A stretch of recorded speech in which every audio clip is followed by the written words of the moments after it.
Começo por cumprimentar o meu grande amigo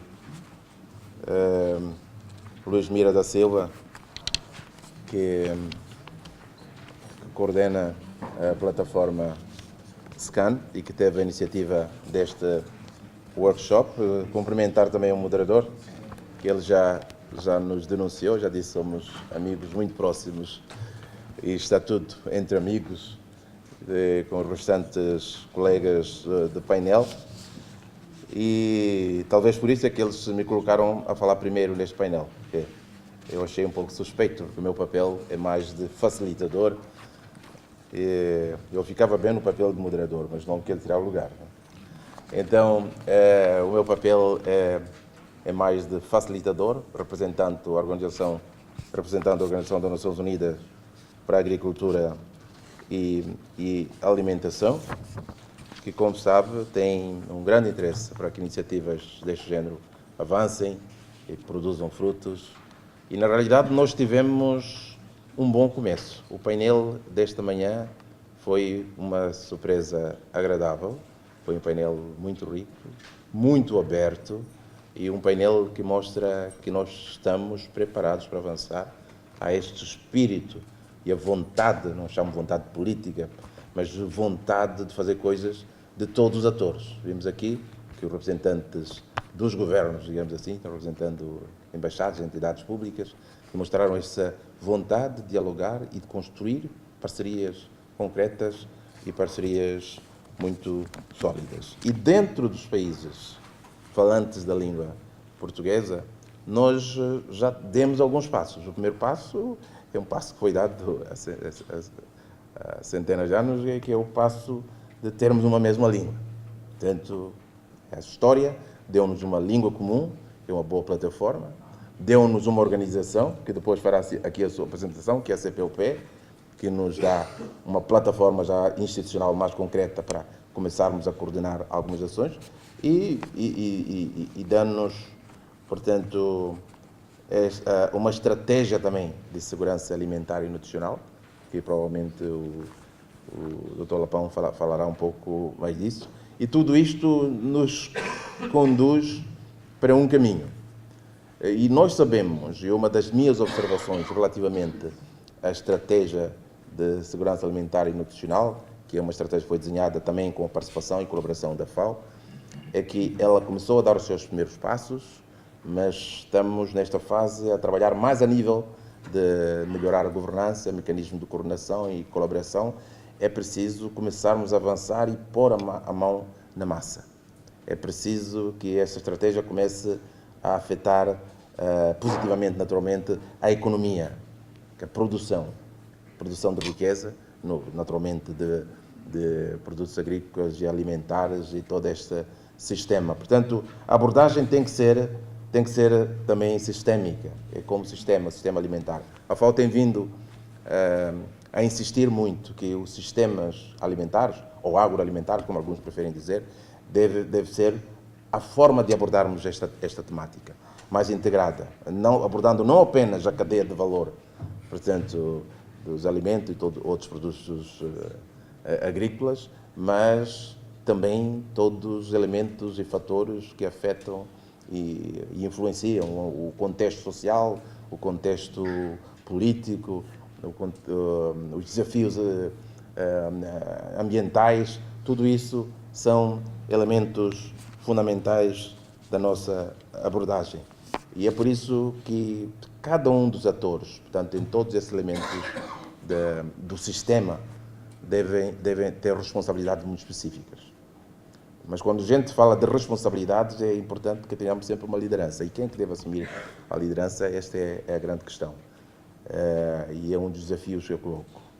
Portanto, é importante que o setor público, naturalmente liderado pelo governo, assuma a liderança dos processos. Portanto, o desenvolvimento é uma parceria entre diferentes atores de diferentes sistemas, incluindo o setor público, o estatal, digamos assim, mas também o setor privado, os produtores, os camponeses, as empresas e tudo mais, mas também a sociedade civil, que vimos, e também nas intervenções do painel desta manhã, que a sociedade civil também está ativa, está a fazer coisas. A OICOS fez uma belíssima a apresentação de algumas iniciativas que tem, mas como organismos da sociedade civil que participam ativamente, há milhares de exemplos. Em Portugal, no Brasil, aliás, é muito ativo. Eu trabalhei durante 3 anos no Brasil, em Angola, em Moçambique, nos nossos países. E partindo da visão que foi colocada aqui, durante o primeiro painel, que eu já disse que foi um painel excelente, nós vemos que o setor público tem esta obrigação de assumir a liderança dos processos. E assumir a liderança para criar um ambiente institucional para que nós possamos fazer o jogo real, quer dizer, partirmos para a produção concreta, a produção de riqueza, a produção de alimentos e sua distribuição. É importante, cada vez mais, que nós tenhamos uma coisa que tem que ser feita, é mapearmos as potencialidades, oportunidades e possibilidades nos nossos países. Esse trabalho tem que ser feito e nós podemos fazer de forma coordenada. Grandes possibilidades técnicas em Portugal, no Brasil e nos nossos próprios países para fazer isso. Então, o mapeamento institucionais é fundamental. Mas também, para podermos facilitar a cooperação, é preciso melhorarmos e desenvolvermos mecanismos institucionais de colaboração. Portanto, os organismos que ajudam e impulsionam esse processo. E o setor público, então, também tem esta responsabilidade de criar este contexto. É importante, nós vimos que os mercados são cada vez mais complexos, mais dinâmicos, e os mecanismos de certificação, os nichos económicos são cada vez mais importantes, e no setor agrário também, e isso envolve mecanismos de certificação. É uma área, também é um desafio que devíamos discutir e ver como criar a componente institucional dos mecanismos de certificação que são importantes. E também o diálogo deve envolver não só o governo, quando falamos de entidades públicas, também os parlamentos, tudo mais, porque muitas vezes, para criarmos o ambiente institucional, a legislação tem uma componente extremamente importante.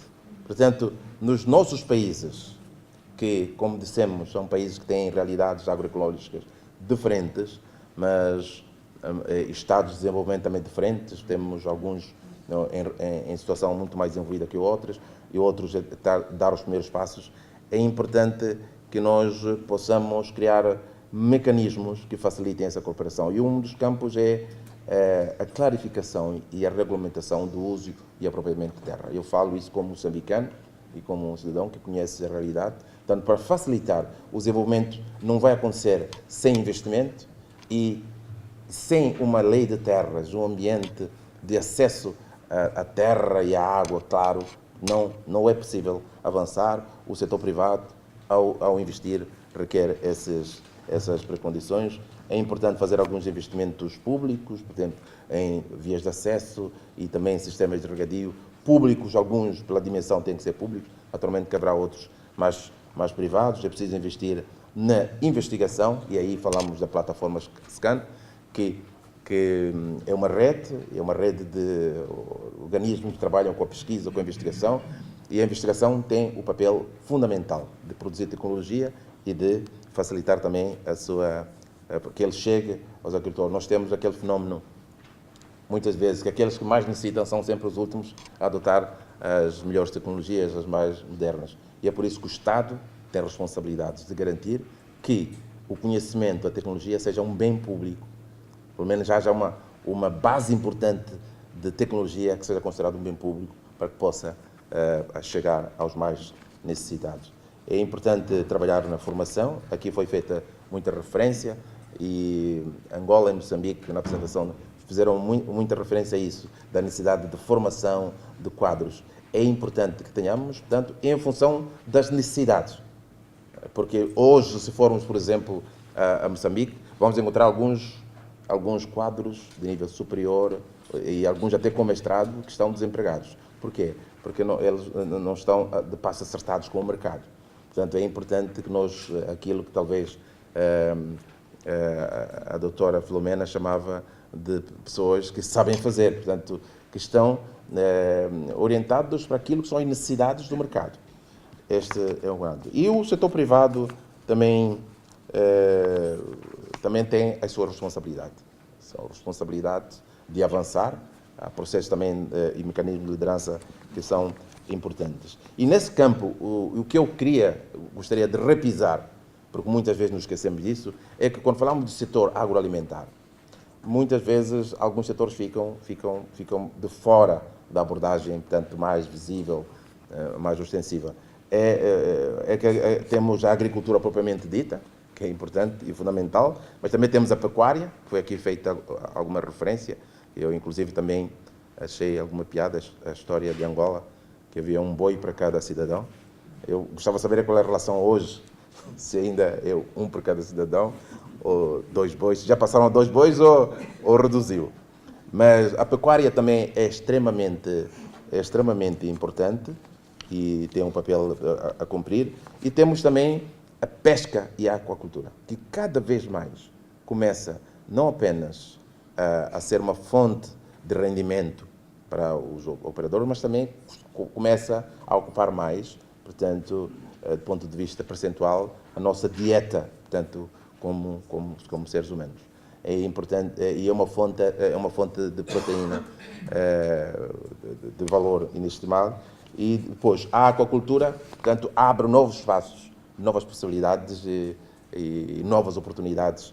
E sabemos que é um setor que está em enfraquecimento, é preciso que não deixemos. E temos também a área que não deixa de estar no setor agro, que é a silvicultura, que a silvicultura não é apenas, é que muitas vezes, como esse setor é condicionado e é visto como aquele que corta, destrói as florestas, mas o setor não foi feito só para isso. Portanto, ele pode surgir trazendo não só oportunidades de rendimento no agroturismo, mas também as atividades de apicultura, de produção de cogumelos, de plantas medicinais, cosméticos e tudo mais. Portanto, a silvicultura pode trazer também outras oportunidades. E é por isso que nós dizemos, se a economia, porque há dias estava numa discussão em que alguém dizia qual é o motor, é a economia ou a tecnologia? Então eu dizia, bom, é complicado. Se um é o motor, o outro é o motor de arranque, quer dizer, os dois complementam-se. Então a tecnologia, que é a abordagem que estamos a fazer hoje, de forma privilegiada hoje, é fundamental. E passando para alguns exemplos muito concretos, só para finalizar, mais 2 minutos só, alguns exemplos muito concretos de como nós podemos avançar dentro da CPLP. Eu trabalhei, como já referi, durante 3 anos no Brasil. E o Brasil fez algumas coisas, a representante do Brasil já não está aqui, muito importantes. A tecnologia dos cerrados brasileiros. Foi uma tecnologia que transformou uma área. Os solos cerrados são extremamente pobres, mas transformou uma área, utilizando a tecnologia, transformou uma área que não era produtiva numa área extremamente produtiva. E se nós formos ver o regime agroclimático dos cerrados, e como referiu aqui o representante de Angola, é o doutor Amadeu Nunes, como referiu, o regime agroecológico de Angola é muito parecido ao do Brasil, exatamente na zona dos cerrados. Então é muito mais fácil adaptar essa tecnologia em Angola e em Moçambique. Portanto, o cerrado brasileiro é muito similar à savana africana, tanto nessas regiões. E o Brasil, como tem dimensões continentais, tem tecnologias da região mais amazônica, que pode ser aplicada também na Guiné-Bissau, tem tecnologias no semiárido que podem ser aplicadas em Cabo Verde. Portanto, há todo um potencial de cooperação e colaboração. Angola, apesar de todos os desafios, problemas, a guerra e tudo mais, nos últimos anos tem sido referido pela FAO como exemplo de algumas políticas públicas, algumas medidas que ajudaram a reduzir a incidência da fome em Angola. Então, se nós pudéssemos partilhar essas informações, essa tecnologia, criássemos um mecanismo de circular, como é que Angola conseguiu este sucesso? Tem-se referido também que São Tomé conseguiu alguns avanços, mas muitas vezes em Moçambique não se sabe o que é que São Tomé fez. E temos a mesma língua, o mesmo corredor de comunicação e não sabemos isso. Cabo Verde, recentemente, está a construir sistemas de regadio, barragens e tudo mais. É importante que nós acompanhemos esse desenvolvimento, qual é o impacto, aprendamos as lições, quer positivas, quer negativas, destes avanços. Tivemos, por exemplo, no caso de Moçambique, grandes avanços, por exemplo, na produção da cana-de-açúcar através de parcerias sólidas e uma empresa de produção de açúcar garante, no mínimo, 10 a 15 mil postos de trabalho no contexto africano, pelo menos. Portanto, no contexto europeu, com a beterraba é diferente, no Brasil também é diferente, não é tão mão de obra intensiva, mas no contexto africano, em Moçambique, são entre 10 a 15 mil postos de trabalho. Isso tem um grande impacto social e económico. Há cidades inteiras que vivem à volta disso. Então, só para concluir, é preciso criar os tais novos mecanismos institucionais, de circulação de investigadores e de formação. Temos que usar o potencial que Portugal tem, por exemplo, na área da formação. O potencial tecnológico está acumulado nos institutos de investigação portugueses, que não está a ser utilizado. Isto é um desperdício de capacidade imensa. Portanto, os institutos têm ainda o conhecimento. Eu, quando visito alguns institutos de pesquisa aqui em Portugal, todos eles têm informação tecnológica sobre a Explainer que não está a ser utilizado. E há, para além desse conhecimento institucional, há conhecimento individual. Há pessoas que querem trabalhar, querem fazer coisas, só precisam de um mecanismo que facilite a sua ida para Angola, para Moçambique, para poderem trabalhar.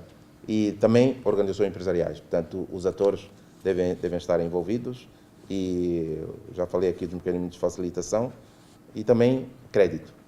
Tudo que eu disse precisa de investimento. E de onde é que, muitas vezes, quem faz não tem recursos próprios. Precisamos de criar mecanismos de crédito. Muito obrigado.